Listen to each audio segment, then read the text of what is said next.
Once upon a time, in the heart of the Lake District countryside, surrounded by whispering willows and crystal-clear streams, lived a gentle and rather determined duck named Jemima Puddle-Duck. She lived on a bustling farm where horses neighed, cows mooed, chickens clucked, and dogs patrolled every corner. Jemima was different from the other ducks. She had a warm heart, curious eyes, and dreams grander than her feathery wings. But Jemima had one enormous problem. She hated how the farm dogs interfered with her eggs. They sniffed at them, rolled them around, and sometimes even buried them. Jemima was furious. She believed she deserved a place of her own, quiet, private, and free from annoying paws and muddy noses. So she waddled around the farm, complaining to every creature she met. One fine spring morning, when the sun sparkled like gold on the pond and dew glistened on the grass, Jemima made a bold choice. She straightened her bonnet, puffed out her chest, and set off beyond the farm gate. She was determined to find a new nesting place, her place, where no one would bother her again.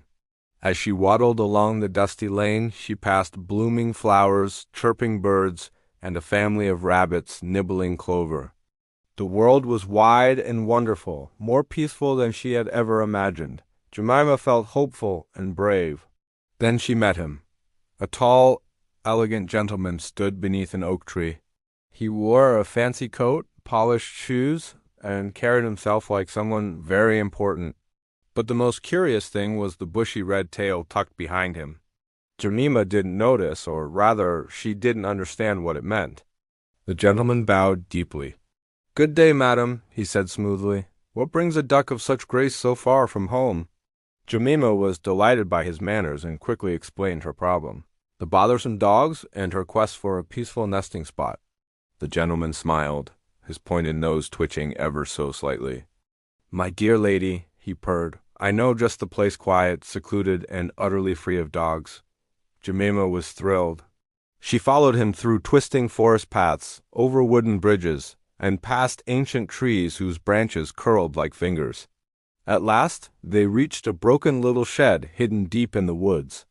Inside were straw piles, old blankets, and dust-covered crates perfect for a nest. "Oh, this is wonderful," Jemima quacked, flapping her wings with joy. The gentleman nodded, but his eyes gleamed with a strange excitement. He helped Jemima gather soft feathers, moss, and petals for her nest. Everything seemed perfect, almost too perfect.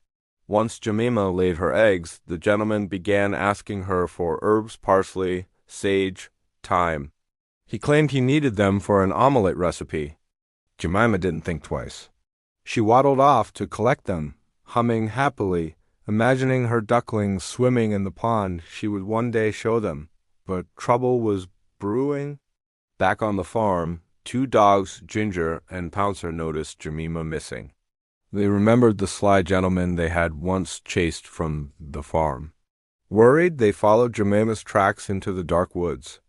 Meanwhile, Jemima returned proudly with a bundle of herbs. The gentleman sharpened a long carving knife while humming a tune that didn't sound friendly at all.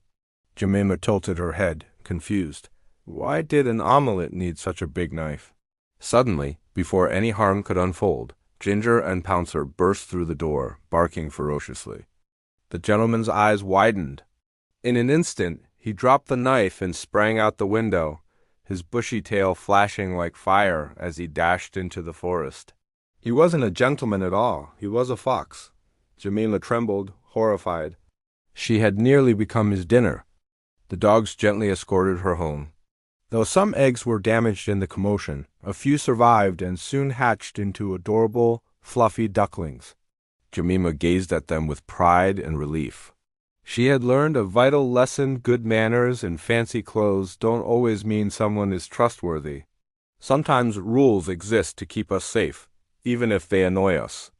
From that day on, Jemima stayed close to home, her ducklings waddling behind her wherever she went. She still disliked the dogs sniffing her nest, but now she understood they were protectors, not pests. And every evening, as the sun sank behind the hills, Jemima told her ducklings the tale of the sly fox in the forest and how she escaped just in time. She never again followed a stranger, no matter how polite he seemed.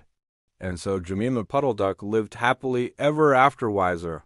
safer and grateful for the noisy, loyal dogs who saved her life.